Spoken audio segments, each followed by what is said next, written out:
अगर white patches की मात्रा, अगर उसमें जो पैचेस बना है उसमें अगर व्हाइट पैचेस की मात्रा जो 0% होगा तो वो जो है इफ्लोरोसेंस को हम बोलेंगे नील है, मतलब कि इफ्लोरोसेंस नहीं है। ठीक है, तो जो धब्बे होंगे, सफेद धब्बे होंगे जो ईंट पे पड़े होंगे, अगर वो 0% है मतलब कि बिल्कुल नहीं है, तो उसमें क्या है, इफ्लोरोसेंस नहीं है। ठीक है, उसको नील, नील मतलब कि कुछ भी नहीं, तो इसे क्या बोलेंगे कि हैवी ड्यूटी ब्रिक्स है। ठीक है, क्या है, हैवी ड्यूटी ब्रिक है। मतलब हैवी ड्यूटी का मतलब कि ये छाद से प्रभावित है ही नहीं, तो ये टिकाऊ है और इसमें जो है ज्यादा दिन तक चलेगा, तो इस वजह से इसको हम हैवी ड्यूटी ब्रिक भी बोल देते हैं।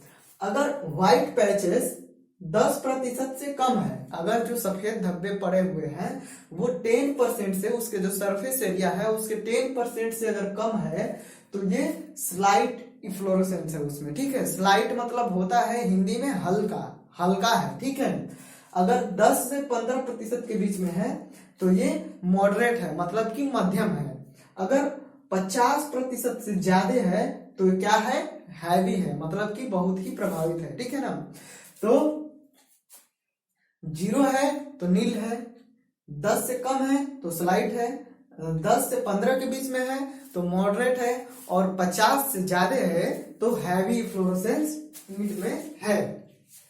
देखिए 10.5 क्लास तक की इफ्लोरेसेंस मॉडरेट होनी चाहिए। अगर 10.5 क्लास तक की कोई ईंट है तो उसमें जो है इफ्लोरेसेंस है वो मॉडरेट होना चाहिए। मॉडरेट यानी कि 10 से 15% तक होना चाहिए। जबकि अगर उस क्लास से अगर हम आगे जाएंगे तो ईंट रहेगी तो उसमें इफ्लोरेसेंस जो है स्लाइट होना चाहिए, यानी कि 10% से कम होना चाहिए। तो हमने ईंटों को जो है उसके कंप्रेसिव स्ट्रेंथ के आधार पे क्लासिफाई किया था IS 1077 के अनुसार। तो उसमें जो है 3.5 था ना, ईंटों का जो स्ट्रेंथ था 3.5, फिर 7, फिर 10, फिर 12.5, फिर से इसके ऊपर और था। तो अगर ऐसी है 15, फिर से 17.5, तो 3.5 से शुरू करेंगे, 3.5 तक शुरू करेंगे और 10 तक आएंगे। ठीक है ना, तो ये ईंटों की कैटेगरी है। तो अगर यहाँ तक इस कैटेगरी की ईंट है तो उसमें व्हाइट पैचेस की मात्रा जो है मॉडरेट होगी तो चल जाएगा, यानी कि 10 से 15% तक इसमें जो है व्हाइट पैचेस पड़ेंगे, यानी कि इतने एल्कली की मात्रा होगी इसके अनुसार, तो सही है। लेकिन अगर हम इससे ऊपर जाएंगे, अगर मान लीजिए कि 12.5 क्लास की हो गई, 15 की हो गई, तो इसके ऊपर की हम जाएंगे तो इसके ऊपर क्लास की अगर ईंट रहेगी तो उसमें जो है इफ्लोरेसेंस जो है 10% से अधिक नहीं होना चाहिए, यानी कि स्लाइट कंडीशन, यानी कि 10% से अधिक जो है सफेद धब्बे उस पर नहीं पड़ने चाहिए। ठीक है, अब अगला टेस्ट आता है वार्पेज टेस्ट। ठीक है, अगला टेस्ट क्या आता है, वार्पेज टेस्ट। इसमें हम देखते हैं कि ईंट का सरफेस जो है स्मूथ है कि नहीं है। यहाँ पे आपको जो है दिख रहा होगा वार्पेज बेज कैसा है। तो इस टेस्ट द्वारा ईंट का जो है सरफेस चेक करते हैं और इस टेस्ट से ये पता करते हैं कि इस जो ईंट का सरफेस है वो स्मूथ है कि नहीं है। ये सरफेस हो गया ईंट का, तो ये पता करते हैं कि ये प्लेन है कि नहीं है, इस ये उबड़ खाबड़ तो नहीं है कहीं। ठीक है, और पूरा सीधा होना चाहिए। ठीक है, तो इससे हम स्मूथनेस एंड स्ट्रेटनेस पता करते हैं। ठीक है, इस टेस्ट को करने के लिए 10 ईंट लेते हैं। कितनी ईंट लेते हैं, वार्पेज टेस्ट करने के लिए हम 10 ईंटों को लेते हैं। ठीक है ना, वार्पेज टेस्ट करने के लिए हम 10 ईंटों को लेते हैं। इस टेस्ट को करने के लिए 15x15x60 mm के स्टील वेज का यूज करते हैं। ठीक है, तो स्टील वेज यहाँ आपको दिख रहा होगा। तो इसको करने के लिए जो है 15x15x60 mm के स्टील वेज का जो है हम यूज करते हैं। ठीक है ना, अब जो है ईंट में जो सारे टेस्ट थे वो खत्म हो गए। अब हम पढ़ते हैं लास्ट है कि जो ईंट होती हैं उनमें जो है कौन कौन से जो है डिफेक्ट होते हैं, वो उनमें क्या क्या जो है किसी कारणवश जो है डिफेक्ट आ जाता है। ठीक है, तो सबसे पहला तो यही डिफेक्ट है कि ओवरबर्न, यानी कि जो है ईंट है वो ज्यादा जल गई है, ठीक है। इसको तो जानते हैं कि ईंट जो है ज्यादा जल जाएगी तो ओवरबर्न उसको बोलेंगे। फिर अंडर बर्न, दूसरा डिफेक्ट आता है अंडर बर्न, यानी कि वो अच्छे तरीके से पकी ही नहीं है, अधपकी रह गई है, ठीक है। फिर तीसरा आता है इफ्लोरोसेंस, इफ्लोरोसेंस के बारे में हमने अभी पढ़ा। फिर चौथा आता है डिफेक्ट ब्लोटिंग। ब्लोटिंग क्या होता है, देखिए ईंट में या दोस्त एक्सेस कार्बोनियस मैटर, मतलब कि कार्बोनियस मैटर जिसमें कार्बन कंटेंट की मात्रा ज्यादा हो, और सल्फर, कार्बोनियस मैटर और सल्फर के कारण उत्पन्न होता है। इस दोष में ईंट के सरफेस पर एक्स्ट्रा स्पंजी सूलेन मास आ जाता है।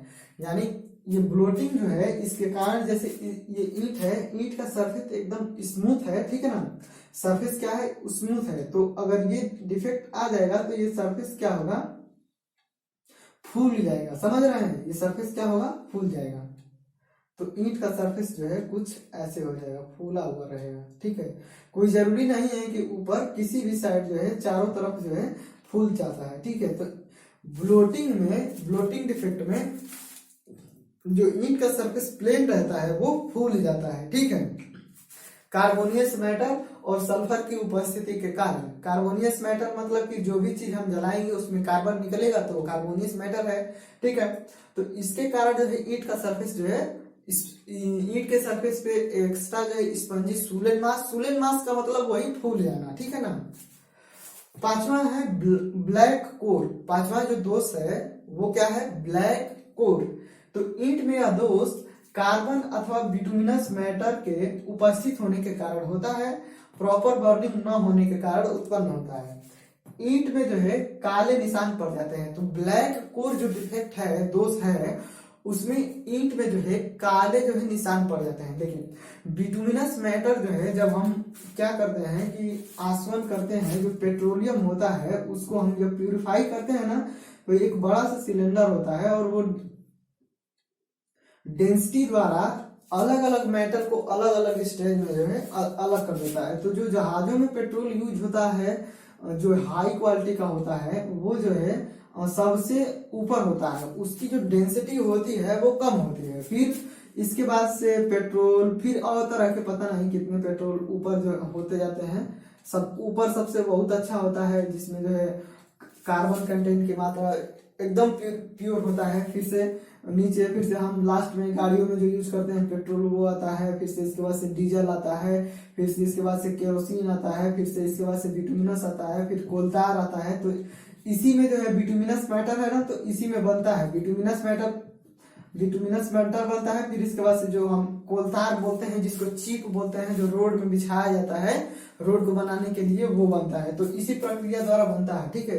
तो ये जो है पेट्रोलियम पदार्थ है, और पेट्रोलियम पदार्थ जो है पहले, बहुत पहले जो है पेड़ पौधों, जीव जंतुओं के दबने के कारण वो बने हैं समुद्र में। तो जितने भी सारे पेट्रोलियम पदार्थ होते हैं वो ज्यादातर समुद्र में ही पाए जाते हैं, ठीक है ना, सरफेस पे कम पाए जाते हैं। तो जो पेड़ पौधे जो दबे थे, जो जितने भी सारे पुराने पेड़ पौधे दबे थे, तो अगर वो पानी वाले जगहों पे दब गए हैं नीचे, तो वो पेट्रोलियम बन गए। अगर सरफेस पे दब गए तो वो कोयला बन गया, ठीक है। तो यह दोष जो है कार्बन अथवा बिटुमिनस मैटर के उपस्थित होने के कारण, अगर ईंट में कार्बन कंटेंट या कुछ भी घास फूस या कुछ भी ऐसा कुछ है, तो उसमें जो है अच्छे तरीके से नहीं पकेगा और ईंट में जो है काले निशान पड़ जाएंगे। चफ क्या होता है, देखिए चफ होता है जब भट्ठे में ईंट पक रही होती है तो वहां पे तापमान बहुत सॉरी, तो चफ क्या होता है कि जब ईंट जो है भट्ठे पे पक रही होती है तो वो गर्म होती है, अगर वहां पे बारिश हो गया तो उस पे जो है निशान पड़ जाते हैं। इस दोष में हॉट ब्रिक पर रेन वाटर पड़ने से ईंट जो है डिफॉर्म हो जाती है। ईंट क्या होती है, गर्म होती है, अगर बारिश पड़ गई तो वो जो है एक तो गर्म है और अचानक से ठंडी हो जाएगी तो वो जो है डिफॉर्म हो जाएगी, ठीक है ना, विकृति उसमें उत्पन्न हो जाएगा, टेढ़ा मेढ़ा हो जाएगा, उस पर निशान पड़ जाएंगे। तो इस दोष को हम क्या बोलते हैं, चफ। अगला है चेक्स आर क्रैक्स। तो चेक्स और क्रैक्स देखिए दोनों एक ही है। चेक्स का मतलब कि ईंट में जो है बारीक दरारें हैं, ठीक है ना, बहुत महीन दरारें हैं, और क्रैक्स का मतलब है कि थोड़ा मोटी दरारें हैं, ठीक है। ब्रिक्स अर्थ में एक्सेस वाटर, एक्सेस क्ले मतलब कि एक्सेस मतलब होता है कि अधिक, ठीक है ना, जितना जरूरत है उससे अधिक।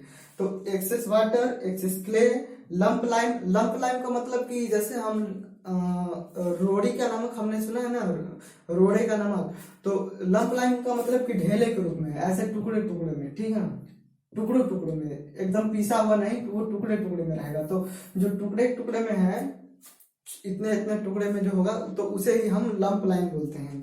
तो लंप लाइम के कारण यह दोष उत्पन्न होता है।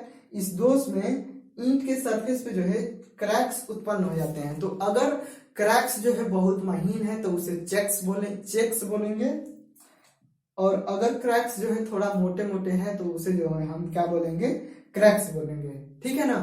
अगला दोष है स्पॉट। तो अगला दोष क्या है, स्पॉट। इस दोष में ईंट के सरफेस पर धब्बे पड़ जाते हैं। तो स्पॉट्स का मतलब होता है धब्बे पड़ जाना। यह दोष ईंट में जो है आयरन पाइराइट और या आयरन सल्फाइड के कारण उत्पन्न होता है। तो अगर ईंट में आयरन पाइराइट या आयरन सल्फाइड की मात्रा उपस्थित है तो ईंट में क्या पड़ेंगे, धब्बे पड़ जाएंगे, सही है। तो यहाँ पे हो गया स्पॉट। अब अगला दोष है अगला दोष है ब्लिस्टर्स, ठीक है। अगला दोष क्या है, ब्लिस्टर्स।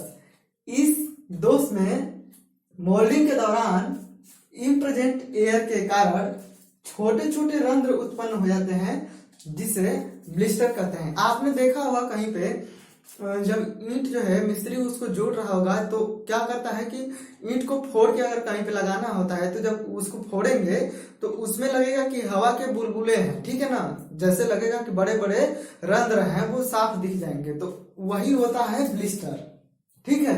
उसमें रंध्र उत्पन्न हो जाते हैं जिसे ब्लिस्टर कहते हैं। तो वो लगेगा कि जैसे बुलबुले टाइप में ईंट में बने हुए हैं। अब अगला दोष आ जाता है लैमिनेशन। इसमें इंटरप्ट एयर वॉइड्स के कारण लैमिनेशन उत्पन्न हो जाता है। लैमिनेशन का मतलब होता है कि लेयर, ठीक है ना। देखिए जैसे कि आपने कहीं पे देखा होगा या देखेंगे कि जो ईंटें होती हैं तो वो ईंटों तो बन के पक गई रही होगी, लेकिन जैसे ही उसको कहीं से मिस्त्री कहीं और से तोड़ेगा और वो अपने आप ही कहीं और से टूट जाएगी, समझ रहे हैं ना। जैसे कि वो ऐसे लगेगा कि वो चिपकी हुई है, उसका शेप लगेगा कि चिपका हुआ है। जैसे कि मान लीजिए कि ये हो गया ईंट, तो ये एक ईंट का सॉलिड ब्रिक है, ठीक है। तो जब मिस्त्री मान लीजिए कि वो यहां से तोड़ेगा तो वो यहीं से जो है अलग हो जाएगी, ठीक है। तो अलग हो जाएगी यानी कि ऐसे लगेगा कि जैसे इतना टुकड़ा जो है इस ऊपर वाले पे आके चिपका हुआ है। ये जो है एयर के कारण ही होता है, अच्छे से उसमें चिपक नहीं पाता, ठीक है। तो इस दोष को क्या बोलते हैं हम, लैमिनेशन बोलते हैं, ठीक है ना। परतों में वो अलग हो जाता है, परतों में नहीं, वो कहीं जहां से वो सटा रहेगा, चिपका रहेगा लेयर के रूप में, वहीं से वो अलग हो जाएगा। वो किसी तरह से भी हो सकता है, यहां से भी हो सकता है, इधर से भी हो सकता है। तो इस दोष को हम क्या बोलते हैं कि लैमिनेशन, ठीक है। वो चिपका रहेगा और वहीं से वो अलग हो जाएगा, पूरा एक सॉलिड की तरह कार्य नहीं करेगा। अब इसके बाद से कुछ आईएस कोड हैं जो ईंट में पूछे गए हैं एग्जामों में, तो उसको हम पढ़ लेते हैं। पहला आईएस कोड है 6165, और इसके बाद इसके पहले जो आईएस कोड जितने भी थे हैवी ड्यूटी के लिए या और भी हॉलो ब्रिक के लिए, परफोरेटेड ब्रिक के लिए, डायमेंशन के लिए, तो वो सबके सब जो है वहीं पे लिखा हुआ था उसके साथ। इसके अलावा देखिए 6165 1971, तो इस वाले आईएस कोड में dimension for special shape of clay brick, तो special shape of clay brick के लिए जो डायमेंशन होता है उसकी जो है बात की गई है, ठीक है ना। 6165 में डायमेंशन का मतलब कि उसकी लंबाई, चौड़ाई, ऊंचाई। तो डायमेंशन बताया गया है। फिर 3101, इसमें जो है स्ट्रेंथ बेस के आधार पे जो है ईंटों को क्लासिफाई किया गया है। स्ट्रेंथ के बेसिस पे जो है ईंटों को क्लासिफाई किया गया है, किस वाले आईएस कोड में, 3101 वाले आईएस कोड में। फिर आता है 3102, इसमें जो है बर्न क्ले सॉलिड ब्रिक को क्लासिफाई किया गया है। जो ईंट है भट्ठे में पक गई है तो इस उस वाले ईंट को जो है अलग अलग बेसिस पे जो है क्लासिफाई किया गया है। तो IS 3102 में, ठीक है। फिर IS 3495 इसमें जो है जो पकी हुई ईंट है उसके टेस्ट के बारे में बताया गया है, ठीक है ना। टेस्ट की विधि क्या क्या है उसकी बात की गई है IS 3495 में। Method of test of burn clay solid brick. तो इस वाले IS कोड में जो है बर्न क्ले जो पकी हुई ईंट है उसके मेथड के बारे में बात की गई है टेस्टिंग के। तो अभी हमने जो ब्रिक्स था पूरा उसको ब्रिक्स जो है खत्म हो गया, ठीक है। यहाँ से जो है ब्रिक क्या हो गया, खत्म हो गया। अब जितना हमने स्टोन और जितना हमने ब्रिक्स में पढ़ा है उन सब के जितने भी सारे क्वेश्चन हैं अगर आप लगाएंगे किसी भी जो एग्जाम में आए हुए ऑब्जेक्टिव हैं तो आपके पूरी तरीके से क्या हो जाएंगे, सॉल्व हो जाएंगे, ठीक है।